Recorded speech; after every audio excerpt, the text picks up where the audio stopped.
Welcome into Duval Daily, presented by GenJag.com. I'm Jordan DeLugo. Thank you so much for tuning in here on Monday, June 12th. Day one of Jaguars Mandatory Minicamp is in the books. Second straight year here where Doug Peterson has given most of the veterans off, excused them for Mandatory Minicamp.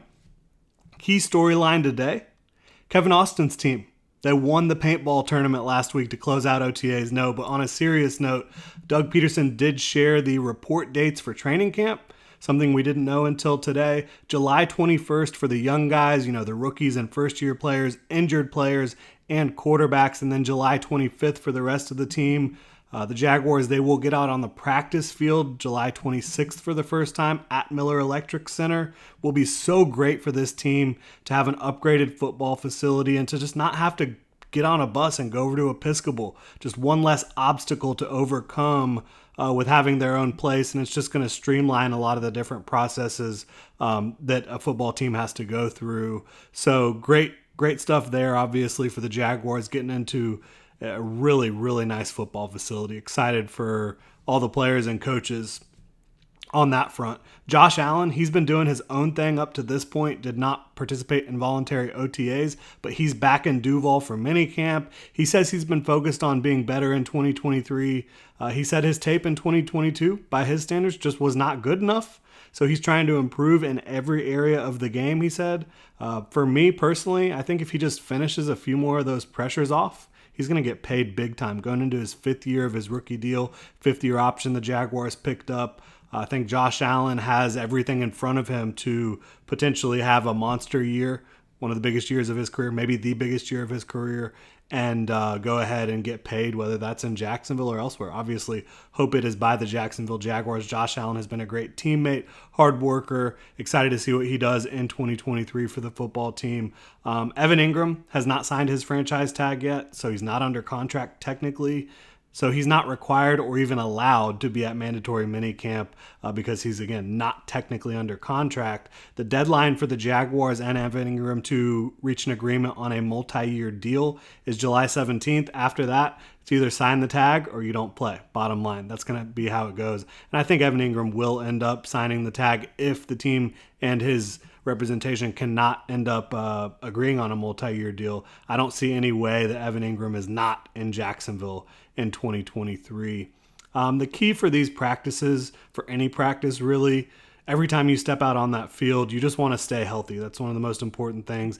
I didn't see any injuries today to speak of, so that's always good news, right? You have seen in these settings guys get injured before, so that's something you want to make sure that you avoid over the next 3 days of mandatory minicamp. Then you have a nice break before training camp kicks off in late July. Josh Allen and Calvin Ridley, the only big-time real veterans, but there were some other vets that, kind of backup type players, special teams players. Chris Claybrook, Shaquille Quarterman, Daniel Thomas, Chad Muma and Devin Lloyd were both out there as well. They were rookies in 2022, obviously, for the Jaguars, first and third round draft picks at linebacker. For me, the Jaguars, they can say whatever they want about the vets that are there. Chris Claybrooks, Daniel Thomas, Shaquille Quarterman, for me, they're fighting for their jobs this summer, and the Jaguars won't say that outright. But I really don't see any other reason for those guys to be there other than to be competing against some younger players. Again, mostly rookies and young guys, almost exclusively, right? Short practice, which was nice, pretty cool outside, considering it is June 12th. Not too hot, a little overcast, so it was a nice, enjoyable practice on that front. Getting into some of the things I saw on the field. Kevin Austin, we've talked about him a lot, undrafted free agent in 2022, a guy a lot of people had high hopes for. He has had a better start to this offseason than he did in 2022, but I think you're starting to see some of that inconsistency with the hands creep back in there. So obviously he's going to want to be able to tighten that up for training camp, compete for a back of the roster spot or for the practice squad. But yeah, saw some not so consistent hands from Kevin Austin today. Garrett Prince and Brenton Strange, two backup tight ends. They both looked really smooth as receivers in this practice. Antonio Johnson, fifth-round pick, safety out of Texas A&M, a guy a lot of people are excited about, a guy I thought should have been a day two pick. Most draft pundits did as well. You did see him make a great break on the ball today. He just feels like he's going to make it in this league, as a starter long-term. always looking for coaching, always around the football, great length, instincts, and athleticism. I just think Antonio Johnson, he's been really impressive so far. Derek Parrish, another rookie the Jaguars drafted late in 2023, played edge at Houston. He's playing fullback for the Jaguars.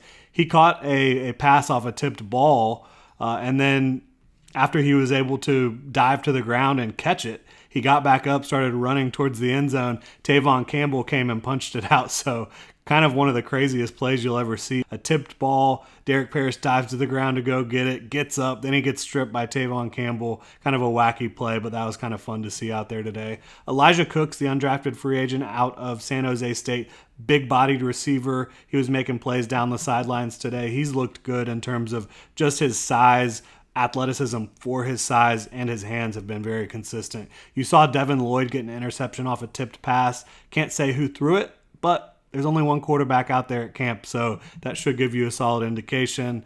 Samis Reyes, the former basketball player, you can really see the explosiveness, the vertical leaping ability. Maybe not the smoothest mover in and out of breaks, but you do see some of that athleticism. He looks absolutely yoked out there. He went up and had a nice grab downfield in team drills. I mentioned an interception earlier. Nathan Rourke, he had a rough day.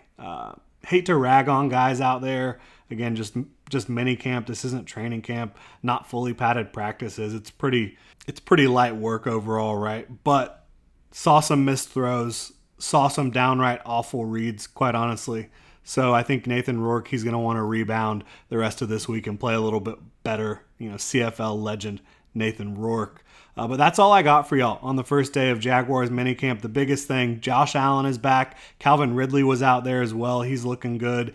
The Jaguars, they have him out here just because he's a new player, and they want to continue to work with him and get him acclimated and make sure that he's not pushing it too hard. They're going to have to try to make sure in between the end of minicamp and start of training camp, when they're not really with him all the time, that Calvin Ridley's not going too hard, because he just feels like he's ready for the regular season, ready to get it going. But he hasn't played in almost 2 years, so you want to have that ramp-up period where he really gets acclimated, doesn't push it too hard.